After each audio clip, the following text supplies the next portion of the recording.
to Made for More Living. One small step for man. With Johnny Jennings. Kick the tires and light the fires, Big Daddy. The fastest and most exciting hour of news, events, and real estate in Northern California. And this is a fact that was proved. Powered by eXp Realty. Online at madeformoreliving.com. Does everybody know what time it is? Get ready. Here we go.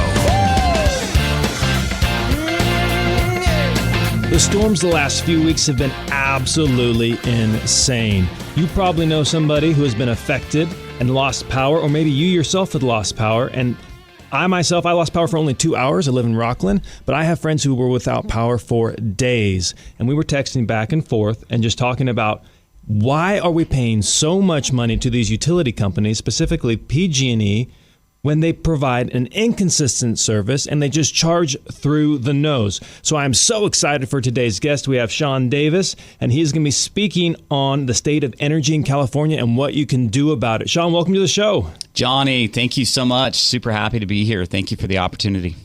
Hey, yeah, absolutely. And so the state of energy in California, like what can we expect? Like the storms have been hammering us. People are wondering, okay, why am I paying so much money? Is there any respite in sight?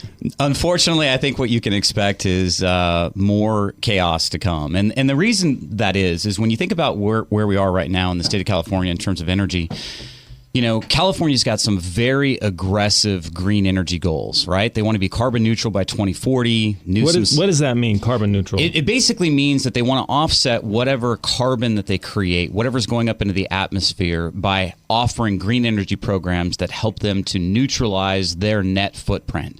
So effectively what they want to do is go much greener with everything. Energy, they're getting rid of natural gas hot water heaters and furnaces by 2030. They're getting rid of small off-road combustible engines and weed eaters, lawnmowers, blowers, and chainsaws. All of that stuff is coming. Everything is becoming more electrified. The problem is, as you're referencing right now, the grid, our grid in California, specifically the PG&E grid, is so old and archaic that it cannot stand these weather events, and it won't be able to stand the significant and increased usage that California is planning for all of us with these aggressive green energy goals that are coming.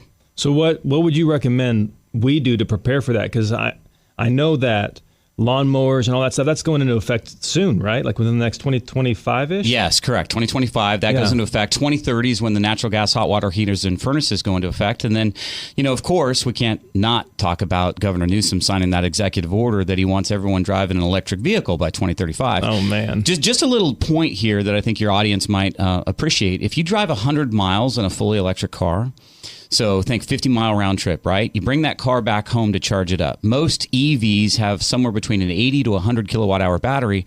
You charge that car back up at home for a 100-mile drive. You're going to use the same. You're going to consume the same amount of energy charging that car up as the average home uses on a full day in California.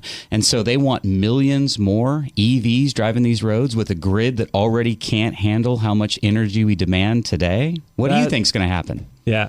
I think it's not going to be a good look. So there's so many different potential opportunities. Like you and I have talked about this in the past. That's why we wanted to have you on this show. But that blew my mind. 100 miles is the equivalent of 1 day's worth of electricity usage. Yeah. So get this. The Tesla Semi, awesome looking truck, very futuristic, right? Delivering Lay's potato chips and Pepsi Cokes and stuff like that. That thing has a 1,000 kilowatt hour battery on it. So when that truck depletes its battery fully, driving around town, delivering potato chips and soda, it's going to take the same energy to charge it back up again as 33 homes use on an average day in California. So imagine hundreds of thousands of those trucks roaming our roads. How is this helping that whole carbon neutral goal be achieved? Because right now, the predominant way that we generate energy in California is natural gas. And so as natural gas prices have risen, the cost of energy has risen. And then in addition to that, you've got PG&E stepping on the gas right now, trying to underground 10,000 miles of utility lines. And get this, the average cost of undergrounding 1 mile of utility lines is about $3 million. So we're talking about a $30 billion endeavor in today's dollars, depending on how long it takes them. And so when you think about that, they're aggressively moving forward to try to limit how much natural gas energy we produce. And that's why California mandated that all new construction in California in 2019 had to have solar. And I think the next iteration of it's going to be solar and batteries to try to address this issue. Exactly. Yeah. So that's the next thing is like, you're talking about it's this increased load on the grid. Well, are homes just going to need to have batteries? Because it sounds to me like the next logical step would be scheduled brownouts. Yeah, I do. Scheduled brownouts, it's very, very smart and very intelligent that you said that, because I see that coming. I see such a grid problem in the future that in certain areas on the second Tuesday of the month, you're not going to have power in your area between the hours of 5 and 10 because the grid won't be able to handle all this increased usage. Not to mention the biggest thing I think Californians should worry about is, if you're paying attention, PG&E has risen so much in cost because of their bankruptcy, and now they're wanting to prevent that from happening again, undergrounding all these lines. They just went up 13% in January of this year, with another $2 billion rate increase taking effect in March. Keep in mind, the 13% was $1 billion.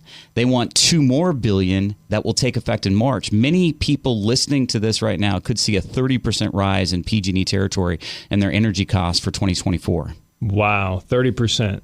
And this is just to help pay for undergrounding these lines and their lawsuits and stuff? Yeah, so think about it this way. So PG&E is a for-profit, publicly traded company with a board of directors. Their sole mission is to make money for their shareholders, right? Going bankrupt is the opposite of that mission. So when the Camp Fire happened, and then shortly after the Camp Fire, Dixie Fire, 2 major fires, Camp Fire, ended the lives of 85 people. PG&E goes bankrupt as a result of that, claiming responsibility for it, not really acknowledging it, but they were responsible, so they're bankrupt. What they don't want is another Paradise. They don't want another campfire. So they have to underground these lines. The problem is they should have been doing this for 4 decades. Why weren't they? Well, quite honestly, because if you pay attention, they were paying their executives fat salaries. They were trying to make their quarterly benchmarks. They're a publicly traded company. The more profit they show, the more response they get from shareholders, the more value they're adding to shareholders, and they just ignored maintenance. They were negligent. That's why they went bankrupt. Negligent. So from what you're saying, they were just kicking the can down the road, cashing checks, and now we get to pay for their mistakes. Correct. And now you're looking at a utility crisis. And for most people, what is happening right now in California is people are suffering in silence in their own homes. They're not able to keep temperatures in their homes where they'd ideally like them to be, that provides comfort and respite and renewal and relaxation. They're suffering in silence in the summer, sweating because they can't turn down the AC because it's too expensive, or conversely in the winter they're bundling up with jackets and coats in their own home because they can't afford to heat the house. Absolutely.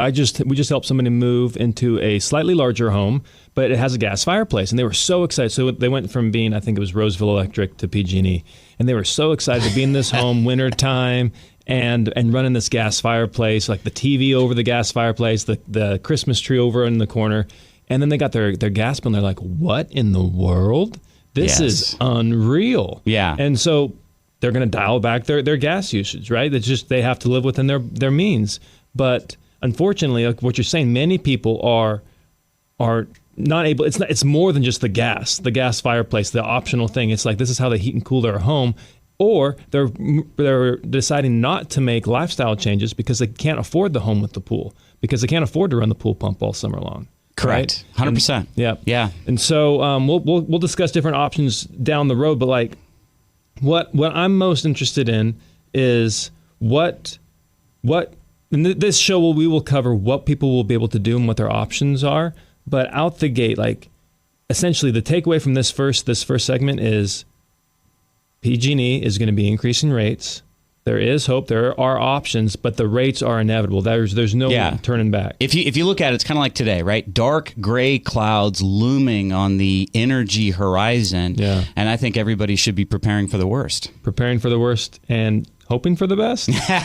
We've got some answers. We got some solutions. I'll be able to. Let's give some people some hope. All right, we do have some answers for them. We have tons of answers, tons of hope. Thank you so much for being on the show. This is Shawn Davis. He's the host of SolarWise. Right? Yeah. When's your show air? My show airs every Saturday on AM 1530 KFBK. It's at 4 p.m.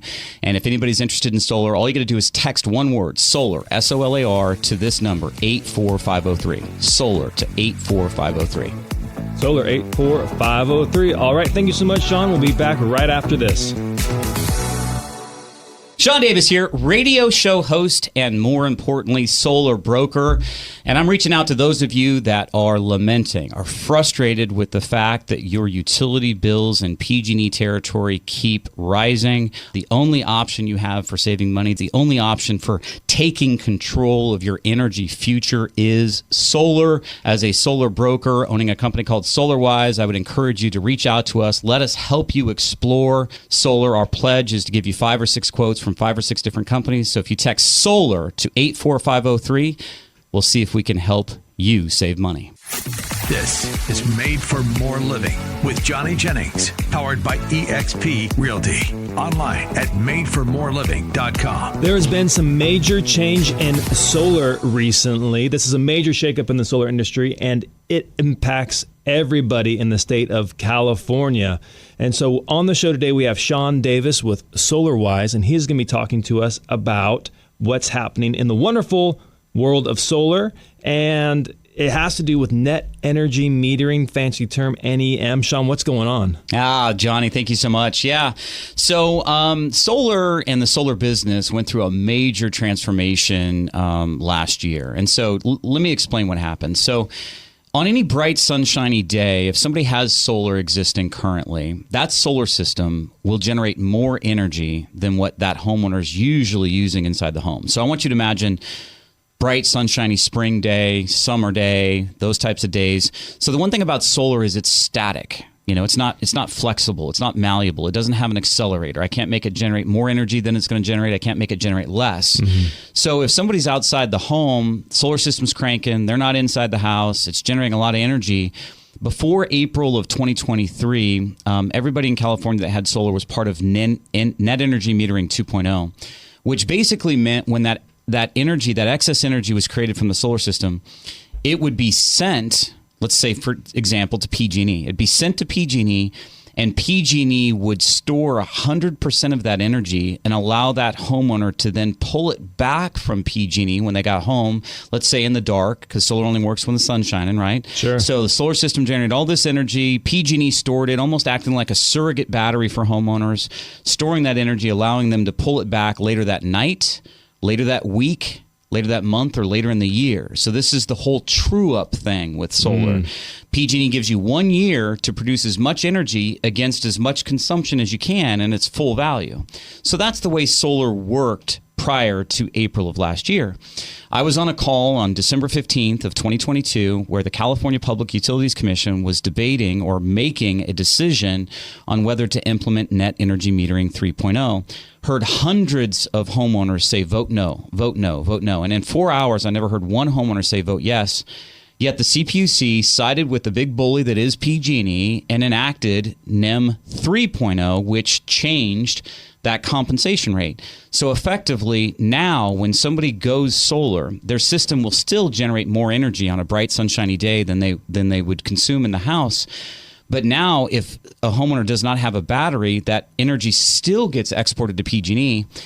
But Johnny, PG&E now keeps 75% of it.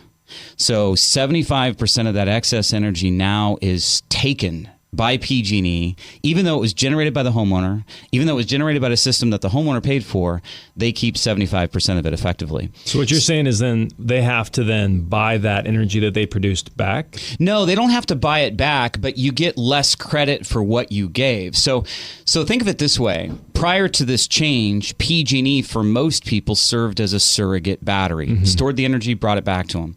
Now people need their own battery. So if you had a bank that you went to and every $100 you deposited, the bank kept 75 of it and you only had access to 25, you wouldn't bank with that bank. You'd bury your money in your backyard or put it in a safe at your house. That's the idea behind the battery systems now. Solar now requires a battery in order for the homeowner to store that energy. Because if they have a battery, same situation occurs, energy produced, excess, now stored in the battery. When the homeowner comes home, they can pull it out of the battery without that degradation or loss. Wow. So people called this a solar killer last year. They thought it was going to end the business because of the significantly reduced compensation. I've never been busier. It didn't end the business. It just changed how you should build a system now, and it changed the amount of compensation that new homeowners get. Stated a different way, I would say to anybody that's listening right now, if you've got a solar system that you had installed prior to April of 2023, that system has a lot more value than new systems. If you ever go to sell the house, you're grandfathered in for 20 years on that one-to-one compensation. Wow. So let me give you an example. Let's say somebody put a solar system in 2020, okay? They now have up until 2040 to get that one-to-one credit with PG&E, whereas new solar customers right now would really need to get a battery to have it look and act like that NEM 2.0 system. Got it. So what would that battery typically cost? Depends on the battery, and there's major differences amongst batteries. So batteries today can either be cost savings batteries, which provide that stored energy benefit that I just spoke about. In addition to that, you can have a battery that not only has cost savings attributes to it, but it also provides some mechanism of backup power to the home. You'd mentioned the storms and people being out of power. In PG&E territory, that's very persistent power loss. Right? Yep. SMUD less so, Roseville Electric less so, but in PG&E territory, it's persistent because of their aged grid structure, and they're a monopoly. They're the only game in town. You buy a house in PG&E territory, you're stuck with PG&E. The only real option people have for independence is solar or solar and a battery. So that's where those come into play. But generally speaking, cost savings batteries somewhere between $8 to $10,000, full battery backup. Anywhere from 16 to 18 grand is a reasonable estimate, but they're not inexpensive by any means. No, not at all. And so why would they even want to change from NEM or NEM 2.0 to, why did they even change it at all? I don't understand. Well, what PG&E argued was by giving full value credit for the energy that a homeowner produced and sent to them, they give that homeowner a retail value. It was the most expensive energy they bought. In theory, because even though they're not paying the homeowner, they're forfeiting revenue that they would have gotten had they not had it be that way. So PG&E argued this is unfair. Solar customers are getting the lion's share of the benefit. PG&E has a huge lobby. They're a big beast in California. And the reality of it is I think that they push their weight around, I think they greased the hands of people that they probably needed to grease the hands of. And effectively now, because the homeowners did not benefit. California homeowners that want to save money with solar, homeowners that want to go green, this change was not to their advantage. Solar still works. It still saves. It still saves a ton against PG&E because PG&E is rising in cost, significantly and very quickly. So solar still works, but it works less as good, or there's less benefit for that exported energy than people had before. Man, that's to say the least infuriating, because they're trying to move us towards this carbon neutral. Am I saying that right? Carbon neutral footprint. And they're de-incentivizing us to do so in the meantime. Correct. That is correct. That is so, just insane. According to that, then why? If it doesn't make sense, if it's nonsensical, if there's a conflict, then there means there's a missing piece that we're not seeing. Absolutely. There's a puzzle piece there. And the problem is, I think that this is only just the beginning, because if you pay attention to what PG&E says, they don't want another paradise. They want to underground their lines. Undergrounding lines today in 2024 is super expensive. So the 13% rate increase that I told you about before, that was attributable to them requiring or requesting 800 miles of undergrounding. So 13% for 800 miles. Thus far, they've only undergrounded 600 miles. They want to underground 10,000 miles to prevent the company from ever going bankrupt again because of a Paradise or Camp Fire or Dixie Fire. So they will do this. It will happen. It's just a matter of how long it's going to take and how much money it's going to cost. But at a rough estimate, it's either 1.8 million a mile up to 6 million a mile. Do the math. Wow. 10,000 miles is a lot of money.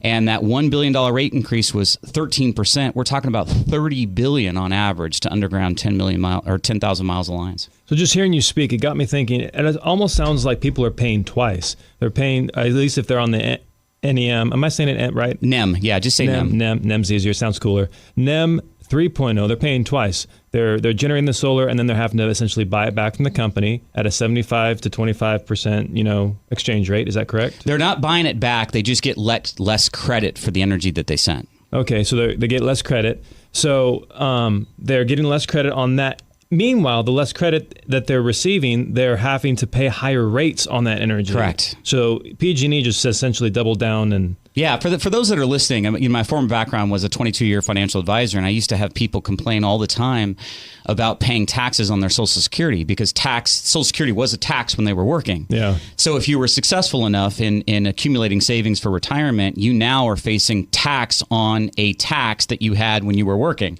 So you're right. So California is forcing more energy usage on us all, and PG&E is charging us a lot more for that usage.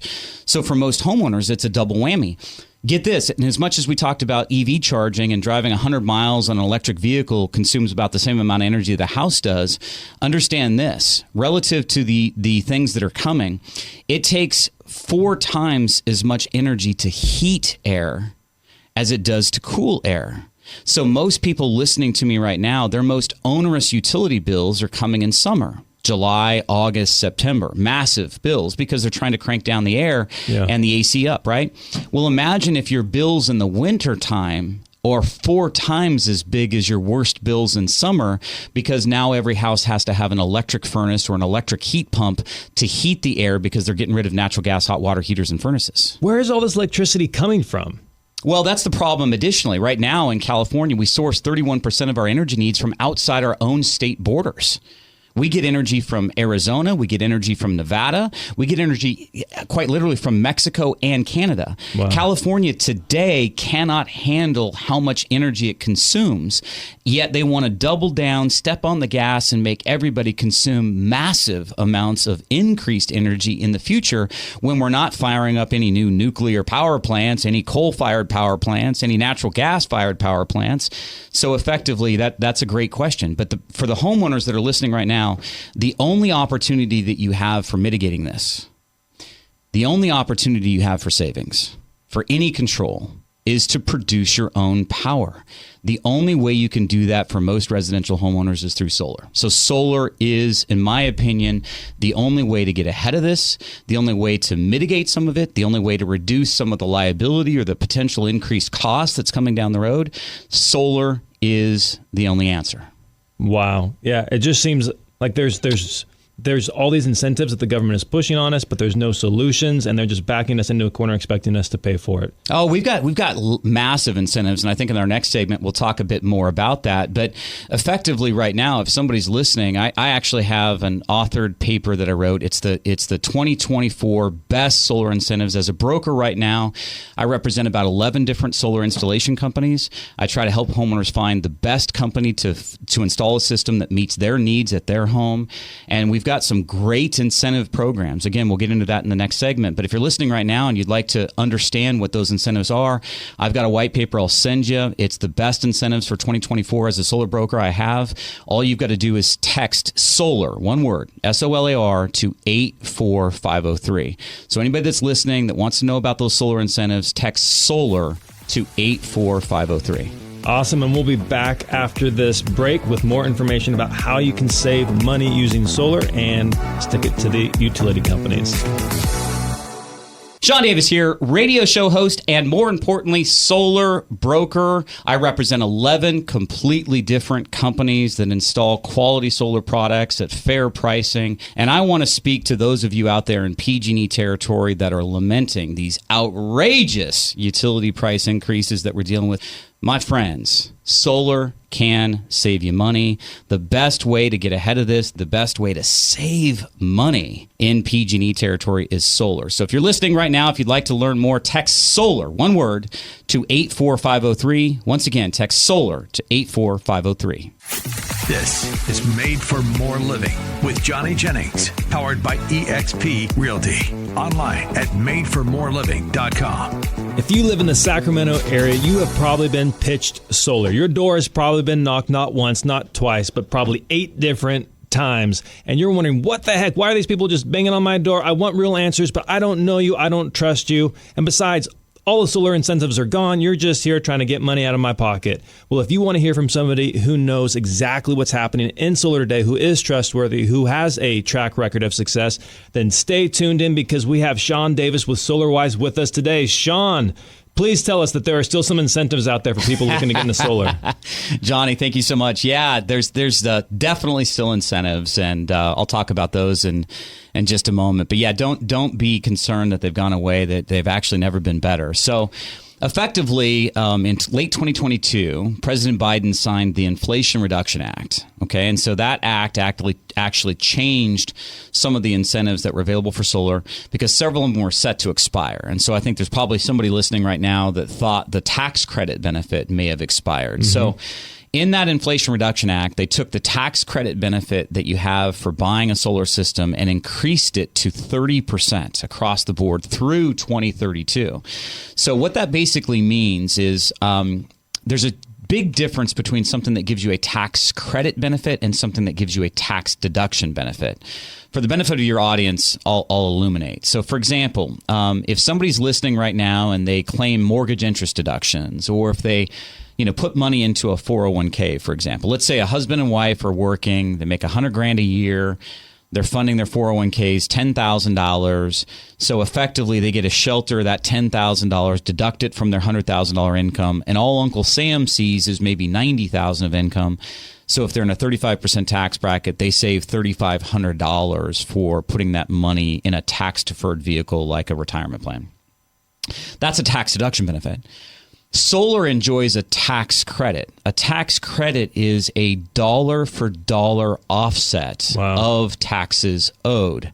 I like to say, depending on your tax liability, it's 2 to 3 times more valuable than something that would give you a tax deduction. So let me give you an example. Let's say somebody listening right now has a liability of $20,000 on their income. They paid $20,000, so when they go to file their taxes, they don't owe anything. They don't get a refund. Everything's copacetic. Now, that same example, let's say somebody buys a $30,000 solar incentive, or $30,000 solar system. That $30,000 solar system would enjoy a 30% federal income tax credit benefit. 30% of $30,000 is $9,000. So effectively, in that example, homeowner paid $20,000 of withholdings, owed $20,000, no refund, no benefit. The $9,000 from the solar system replaces $9,000 of their withholding, thereby giving them a $9,000 refund because they bought the solar system. Wow. So most people that are listening could enjoy that benefit either in the form of reduced taxes owed, if you're in a situation where you normally owe, or getting a bigger refund, or maybe some combination of the two. Maybe I was going to owe $3,000 in tax, but now because I bought the solar system, I don't owe the $3,000, and I'm getting back $6,000. Now, let me be very clear, because a lot of, and I mean this pun, Johnny. Okay. There's a lot of shady folk in solar. Oh gosh. Dad joke. There's a lot of shady folk in solar, and so there's a lot of people out there in my industry that try to make homeowners think that this is a rebate. There's a difference between a rebate and a tax credit. Oh my gosh, my head's spinning. We got deductions, credits, and now we're in rebates. Yeah, so here's the material difference, and it's meaningful, so that's why I want to explain it. A rebate, every purchaser that buys a product that has a rebate gets that rebate. They get a check in the mail. Mm-hmm. The only people that can enjoy a tax credit benefit are people that have a tax liability. So if somebody's listening right now and maybe their only source of income is Social Security and they have very little tax liability, if any tax liability, having a $9,000 tax credit is like having a coupon for an item that they never plan to purchase or can't purchase. It's not valuable to them. Mm-hmm. So that's why I make the distinction. It's not a rebate, but it is a tax credit. So stated simply, if you pay taxes or have a tax liability of anything, then that tax credit from purchasing solar would be an advantage to you. So that's incentive number one. You get this 30% federal income tax credit benefit. But some people that are listening right now, you may have some folks in a rural part of Placer County, El Dorado County. I want to talk to the mountain folks out there, the people that are in the trees. So currently, California has a self-generation incentive program. They call it, coincidentally, SGIP, Self-Generation Incentive Program. And so what this program is for is people that live in a CPUC, which is the California Public Utilities Commission, high fire threat district. So there's an actual map online. You look at the map. RU is your property in a CPUC high fire threat district. If so, and Now, I want you to hear the and, okay? And you're a medical baseline customer with PG&E.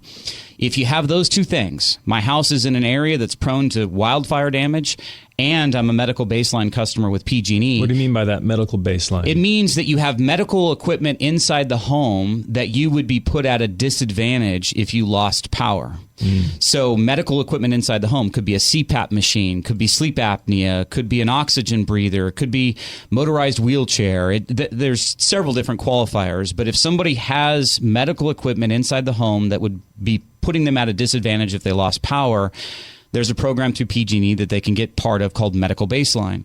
So if somebody's in a high fire threat district and a Medical Baseline customer with PG&E, they're eligible to receive up to $26,000 worth of Tesla Powerwalls at no out-of-pocket cost to them. Wow. So imagine 27 kilowatt hours of storage in a Tesla Powerwall, retail value $26,000. They pay nothing for it as part of the solar system if they're medical baseline and live in a CPUC-defined high fire threat district. And we have that information available at our office. So if anybody's interested in understanding or learning if they qualify for that benefit, all they have to do is text SOLAR, SOLAR, to 84503.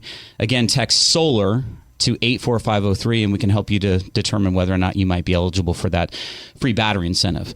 Lastly, I want to say that the one last program that I want to say that's available today, this is new, 5-6 months old. There's a company out of Florida called NextEra Energy. They're the third largest utility in the nation. They own Florida Light and Power. They heard about the shenanigans going on in Northern California and PG&E territory. They heard about the outrageous pricing, and they want to come into California and compete with PG&E for homeowner business in California. And they can't, because PG&E is a monopoly and they own the utility grid of Northern California. NextEra can't compete with them traditionally, but PG&E doesn't own sunlight. They don't own the sun. So what NextEra is doing is they're installing a solar system for a homeowner at no out-of-pocket cost to the homeowner, ground mount or roof mount, giving them one of the smartest, most technologically advanced batteries available today. All of that at no out-of-pocket cost to the homeowner. Homeowner doesn't have to pay for permitting, inspections, labor, equipment, anything.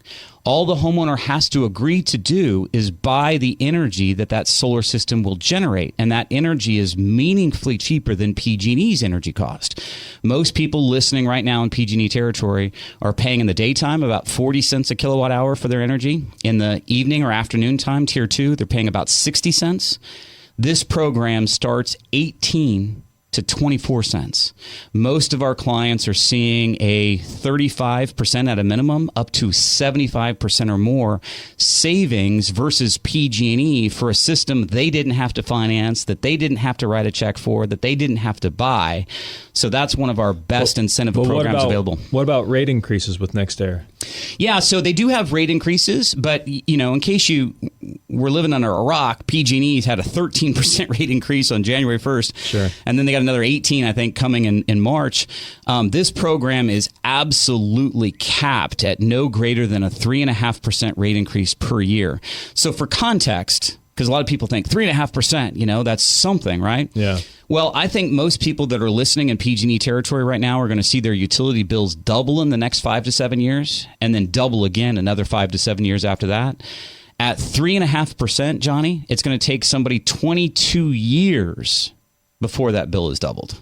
So a lot slower growth. And I take comfort in it. Retirees right now, their income isn't going up 13, 18, 20 plus %, but they're probably getting a 3.5% cost of living adjustment. So that's at least something that protects them from what PG&E is doing, because currently PG&E doesn't have a cap.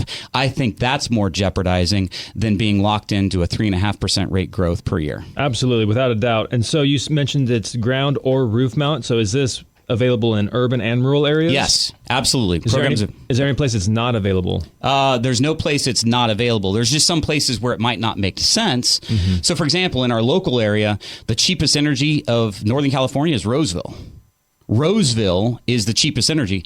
Roseville comes in under 18 cents a kilowatt hour now. Their highest charge is about 11. So, for somebody living in Roseville, it might not make sense to go this program, but definitely people that can hear us in SMUD territory for electricity and PG&E territory for electricity, definitely a savings opportunity for them. Got it. Yeah, man. I used to live in Roseville or have Roseville Electric, and I wish I could and I'm just one street over right now. Just one street over from Roseville. I wish I could just run an electrical cable over to my neighbor's house and just plug on in. Well, you mentioned somebody moving from Roseville to PG&E, and I'm like, oh my gosh, that's like somebody moving from Mexico to Dubai and seeing a price difference and a lifestyle difference and all that other stuff. PG&E is I think, near as I can tell, 6 to 7 times more expensive than Roseville Electric. Oh my gosh. Well, hey, I heart Roseville. Fun fact, Valerie and I actually traveled all 50 states. Valerie and I my wife Valerie, we hit all 50 states trying to figure out where we wanted to live, and we actually settled on Roseville. So we didn't realize, well, we knew when we moved that we were one street over, but we're like in Roseville, but not in Roseville. But like, oh my gosh, there's another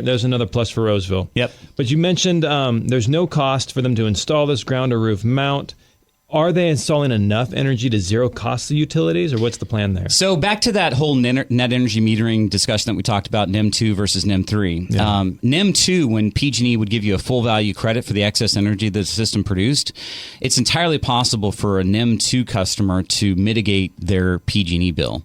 Today in NEM 3, because of that 75% reduced benefit for the excess energy, because every solar system is going to generate excess energy that's used, that's created beyond what the homeowner's using inside the home.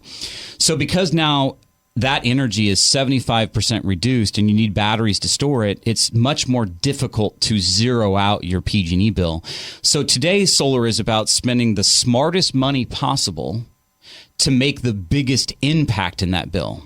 Solar will be cheaper than just renting your power from PG&E, but don't have an unrealistic expectation that we can eliminate the PG&E bill. What you want to do now is mitigate it by 70%, 80%, 90%. That's the goal today.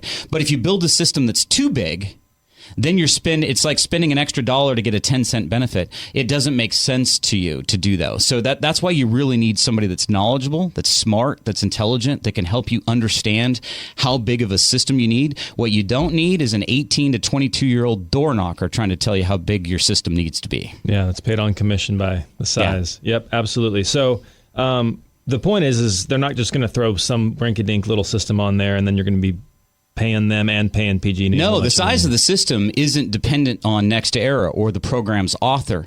The size of the system is dependent on the homeowner. That's why I say one of the hardest questions I get on my radio show is people go, hey, Shawn, I got a 3-bedroom, 2-bath house. It's 1,800 square foot. How much is solar going to cost me? And I'm like, you just gave me no materially beneficial information to the solar equation, right? Tell me what your temperature preferences are in the summer. Tell me how many people live there. Tell me, whether you work 9 to 5, Monday through Friday, both you and your spouse. I mean, it's a lot more complex than that. Utility usage is individual, right? It's very personal. What are your methods of comfort inside your home and how much energy does it take to achieve that? That's what we want to know, and that's how you properly size a system. My method is, am I comfortable? And then I get those utility bills from PG&E that are like energy shaming me, for lack of a better term, like, yes, hey, this is where you should be, this is where you are, you horrible human being, reduce your energy utility. Well, there's people that have lived in the state long enough to know that comfortable electricity used to be affordable. You used to be able to live your life how you wanted to live your life, and you just dealt with the bill. But now the bill has got so caustically expensive, in addition to everything else, that you can't live life that way any longer. You got to pay attention. You got to be now like the light monitor or the refrigerator monitor. You got to yell at your kids because you don't want to get that $800 utility bill in the mail, right? Yep. So that's unfortunate. And I think that's a travesty. I think that's the thing that really is unfortunate, that people work their tails off to enjoy some relaxation, respite, renewal inside their house, and many of them are suffering in silence because they can't afford the electricity. Absolutely. Yep, it's horrible. And then, but let's circle back to this NextEra thing, because I think this is, I personally know somebody that we referred over to you who's in the process of getting this installed, and they're so excited. But NextEra, they're going to install the solar. Are you able to pair that if you meet the criteria with the Tesla battery? Oh yeah, you can. Well, let me qualify it. There's a battery that comes with the system. Currently, the NextEra program does not allow a Tesla battery to be paired to it, because what they want is they want the most bulletproof infrastructure available. I love Tesla. I own a car, but if you look online at Tesla Energy, their ratings are horrendous. Oftentimes you'll see a 1-star, 1-star, 1-star, and I think it's a combination of their customer service. I think it's a combination of Elon's focus. Here's Elon Musk. What's his priority right now? Is it Twitter? Is it Tesla? Is it SpaceX? Is it Neuralink? it isn't is Tesla energy. That's way down on the list. If he's going to mine lithium, he's going to use it to sell more Tesla cars. He's not going to prioritize putting it into the Tesla batteries.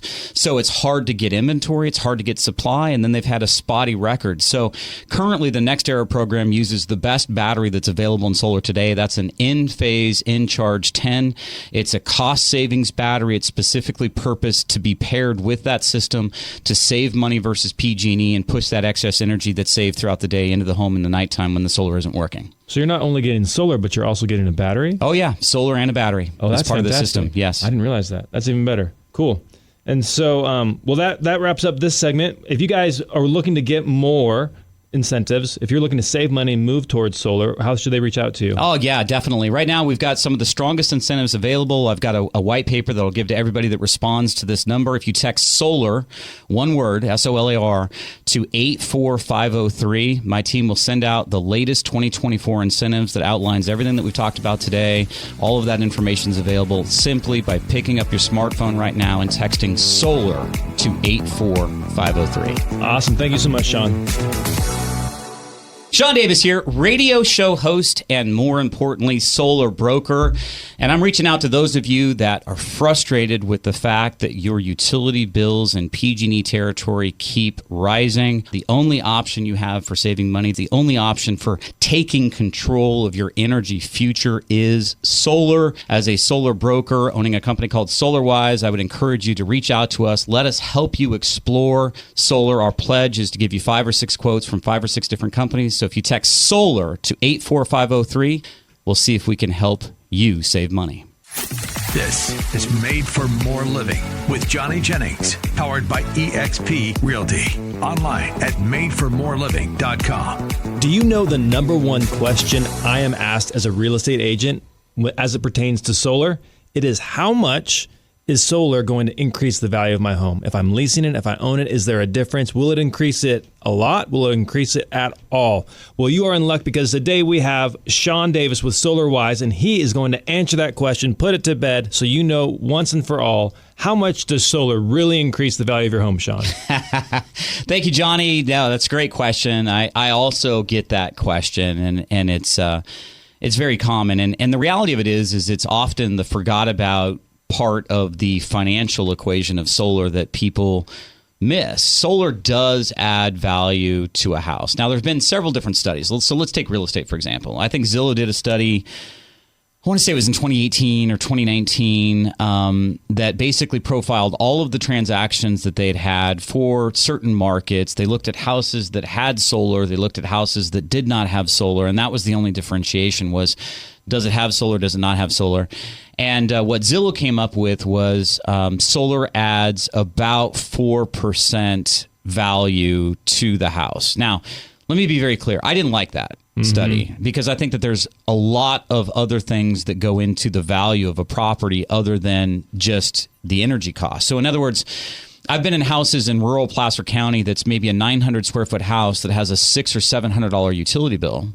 For that house, solar would add more value than I would be in a house in Sacramento that might be a 4,000 square foot house that has a $150 bill. That 4,000 square foot house in Sacramento could be worth $1.5 million, and that solar system mitigating a $150 utility bill isn't going to add $100,000 of value to that property, right? So here's what, instead of fixating on an exact amount. Now, by the way, there was another study that was done, and this was commissioned by the Department of Energy, that I think is more accurate to the concern that I have about there's a lot of other things that go into the value of a home other than the energy cost, right?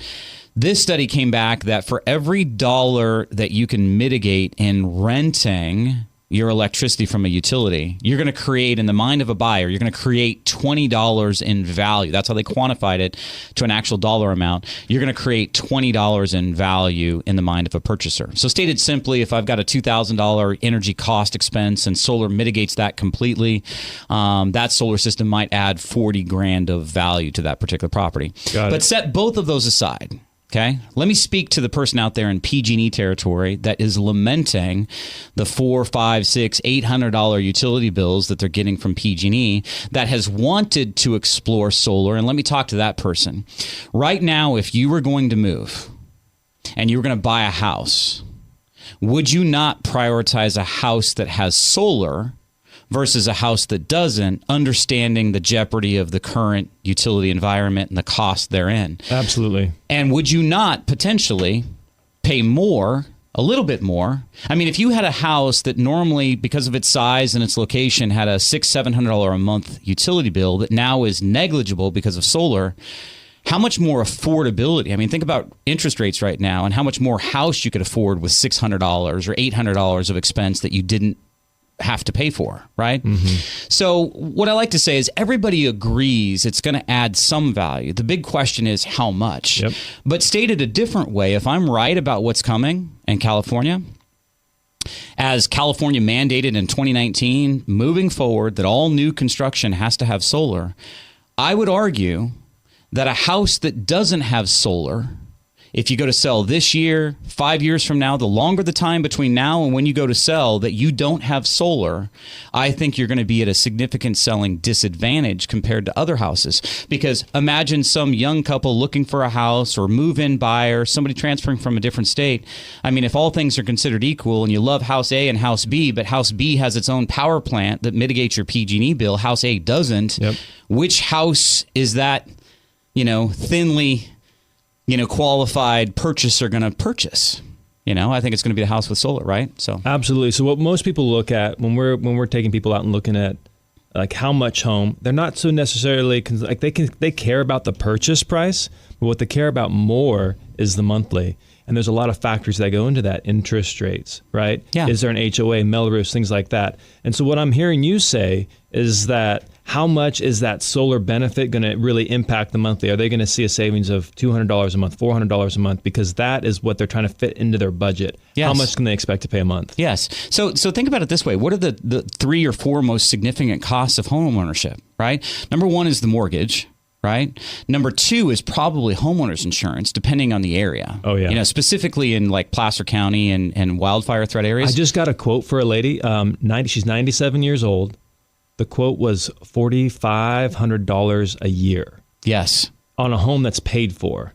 Now, you really want to get some people upset? I would put 90% of that increase in cost of homeownership on PG&E's responsibility as well. 100%. Because if it wasn't for their wildfires that caused devastation and destruction, we wouldn't be seeing the outrageous doubling, tripling, or quadrupling of home insurance rates that we're seeing, especially in those areas. So you got the mortgage, you got homeowners costs. What's next? Probably utilities. Utilities are the biggest additional expense for people. Maybe less so in Roseville, like we already talked about. Maybe less so in SMUD territory because it's cheaper than PG&E by about 30%. But anybody that's listening that's in PG&E territory, your top 3 expenses are going to be your mortgage, homeowners insurance, and specifically utilities. Or maybe that utilities could be the number 1 or number 2. Yep. Or even taxes, right? So if you're talking Melrose and property taxes, depending on new development areas. By the way, solar does not add to the property tax basis of a house. So you do not have to pay extra property taxes because you add solar. Ching, boom, boom. Boom. I did not know that. So I like what you're saying, though, about the value. It's not a linear thing because people always, especially people in larger homes, when I'm meeting with them in the living room, they're like, well, my home should be worth a whole lot of money because I'm basing it off the average price per square foot. I'm like, you have a 5,000 square foot house. The average home is 2,500 square feet. Of course, the price per square foot, like your home is going to be worth so much. But there's so much more that goes into that equation. A friend of mine, Ryan Lundquist, likes to use the comparison of a Honda Civic and a Ferrari are basically the same size. They cover the same surface area, but they're 2 very different cars. They're 2 very different costs. Right. And so there's a lot of factors that go into the value of a home. So that would make sense why there's a whole lot more factors that go into the value of a solar system. And it's not just a simple 4% increase, 4% bump. Well, like take, for example, contextual experience. Right. So like if somebody's already had solar and benefited from solar, are they not going to prioritize a house that has solar itself? In other words, they've had real world experience. They understand it. Now, that might be different than somebody moving across country to California, has no idea what's going on in PG&E territory. They see 2 different houses they love. They're 2 different prices, but they don't have the context or the experience of living in this environment, paying what you pay PG&E. So they might not assign as much value to a house that produces its own power. Absolutely. And so what you're talking about, though, is that not all solar systems, whether it's leased, whether it's owned, whether it's a NEM 2.0, NEM 3.0, they're not all the same. They don't have the same value assigned to them. And I think the same would hold true for solar brokers. Correct. Thank you, Johnny. You got it right now. Well, if you took 100 solar folk and put them into a room, I probably represent 3 to 5. So I'm already rare being a broker because most of the solar industry is a solar salesperson captive to a specific company. They've got one company, one option, the company that makes their paycheck, right? Mm-hmm. I'm not employed by any solar companies. I'm not an employee of any of them. Here's what I do. I help homeowners find the cheapest, fairest, best options for producing a power plant on their roof with various solar companies I've had experience with, because the solar industry is very fractionalized. So, for example, some companies don't do ground mounts. So what if I've got a homeowner in a rural part of Placer County that wants a ground mount? Some solar companies won't allow solar folk to do commercial jobs. Well, what if I've got a church or a commercial project that I want? What if I'm outside of a certain region? I cast a wide net with radio. What if a certain company doesn't go 150 miles outside of that area? So what a broker is somebody that has a lot of options, a lot of resources that can guide the homeowner to those resources. So when somebody works with us, our pledge to them is to get them 5 or 6 independent quotes from 5 or 6 completely different companies that we have real world experience working with. Right? I've gone through 30 companies, gotten rid of 19 to net the 11 I work with now. There's a lot of shady solar companies out there. And so we want homeowners to have a good experience, fair pricing, and to feel empowered with knowledge through the process. So when you say you eliminated some of those solar companies, what were some of the shady things that you were like, hey, I can't recommend you anymore? Problems with the install, functional problems with the quality of work that they do.